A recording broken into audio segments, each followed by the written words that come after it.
सिबिंबो दं नै गाइस जामा जामथा फुफैलाबायसाबोलै न'फोराव सोलिनो आन्था। Hello' everyone once again welcome back to the channel. दिनैनि गोदान भिडिअ नोंथां बयखौबो गोसो गोथारै बरायदों, लोगोसे आसा खालामो इसोरनि अननायाव नोंथां बयबो मोजां दं। दिनैनि आपडेटआ जाहैबाय रबिराम नार्जारिया सारा बुंदों जे बै समनि आबो रायजो राजाफोर, बै समनि एबसु आरो बिएलटि बिथांमोनासो बे बिटिसिखौ सोरजिदों। दिनैनि समाव जायफोर बिथांमोना गाद्रियाव जिरायनानै दं बिथांमोना सोरजिनाय बे नङा। आरो मा खांख्राइल' अक्ट'पास बादि आखाइ जेव जेव लानानै बिटिसिखौ जोङो नोंथांमोना जे दोबैहोगासिनो दं बिटिसिखौ फानजोब्बाय, बेनिफ्राय जोङो रैखा खालामगोन। बे रबिराम नार्जारि सारनि राव। दा बुंनांगौआ जाहैबाय दिनै पर्बत जराखौ गुबुन गुबुन पलिटिकेल पार्टिफ्रा नोजोर होदों। दिनैनि समावसो पर्बत जराखौ जौगाखांनायनि खोथाखौ रायज्लायलायदों। ओमफ्राय दिनै गोदो CCTV केमेरा लागायखानाय दंखायोमोन खोमा फेरेंगा सारा। हाग्रामा गुमा जाहैनाय, खुसेंग्रा जाहैनाय, जौ बिदै लोंनायखौ बिथाङा गासिबो रेकर्डेड मिथिजोबो। ओमफ्राय बेथ' थांलाय फैलायल' VIP गारिजों, हाग्रामा बिथाङा जेबो मावखायाखै। ओंखायनो दिनैनि बे अबस्था आरो बे खोथाखौ लानानैनो बिथांमोना इलेक्सन गेलेनो प्रिपारेसन। फंसे खोथाखौ जावले जावले खोनाबाय थाबा खुसेर साबा बादि मोनोना। खुसेर साबा सोबखांनायखौ सोबफिनबा माबायदि मोनो, बे रोखोम। दा दिनैनि समाव मोनफ्रोमबो पलिटिकेल पार्टियानो होन राइट टु स्पिच दङ।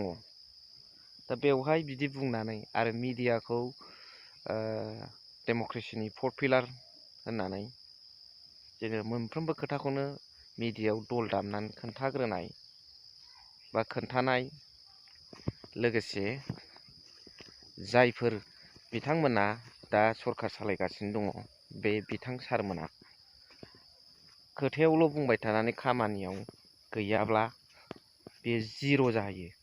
हिर' देखायनाया जिर' जाहैयो। बेनिखायनो जोङो खामानियाव फकास खालामनांगौ। बै मोनायाव फोथाराव लाइट फोजोंनानै दोनबा फहराव जेव जेव एम्फौ बारसोमनाय बादि लोब लोब फैखायो सापटार्सफ्रा, रायजो राजाफ्रा। जों खामानि मावनायखौ जोंनाय बादि दिन्थिनानै दोनबानो, खामानि मावनानै दिन्थियोब्ला खामानि मावग्राफोरनि थाखाय खुनु जेननांगौ खोथा फैया। लेक्सार होनाय माखासेया होग्राया होगोन, खामानि मावनाय बेफोरखौबो नांगोन। दा फारसेथिं नुदों जों नैबे सरखार सलायबाय थानाय जे बिटिआर गभर्नमेन्ट, এই बिटिआर गभर्नमेन्टे মিডিয়াত আহি পেলাই বিভিন্ন ধৰণত গালি দিয়া আৰু বিভিন্ন ধৰণত কথা কোৱা এই চিষ্টেমটো আমি দেখিবলৈ পাইছোঁ। কিন্তু ভিতৰে ভিতৰে কামত নাই। কাম কৰি দেখুৱাই দিয়ক আমাৰ ৰাইজসকলৰ কাৰণে। दा बेनो भिडिअखौ दिनै बारा गोबाव खालामला। रबिराम सारा UPPL दलखौ आरो UPPL गभर्नमेन्टखौ टारगेट खालामनानै मा खोथा बुंदों नोंथांमोना नैबे भिडिअ क्लिप्सआव ससे नायलांबानो जाबाय आरो जोबनायाव कमेन्ट्स हरदो। फेरेंगा बसुमतारी बिथाङा जे मोनसे माने सानावनो हाथरखि नुनाय बायदि बाथ्रा, दिनै अबास्तब अकल्पनीय बाथ्रा बिथाङा दिनैहाय माने बुंलाबायदों। माने गोब्रामनानै बाथ्राखौ बुंनाय बायदि मोनसे सानजायो। दिनै UPPL हान्जानि जे बिटि बेयो लरग' थरग' होरलां होरथां जोबस्रांजोबनाय अबस्थायाव फैगासिनो दङ। बेसेबांबा गिदिर सुनामि जादों दिनै बिटिसि ओनसोलाव राजनैतिक मोनसे पलिटिकेल मोनसे सुनामि जादों आरो बे सुनामिया BPFआ दिनै खालामगासिनो दं। बेवहाय दिनै BPFनि बादै बिटिसि ओनसोलाव बे UPPLआनो होन, बे BJPआनो होन, बे सोरबा गुबुन हान्जाफ्रानो होन, दिनै रावबो थाबथानो हायाखै।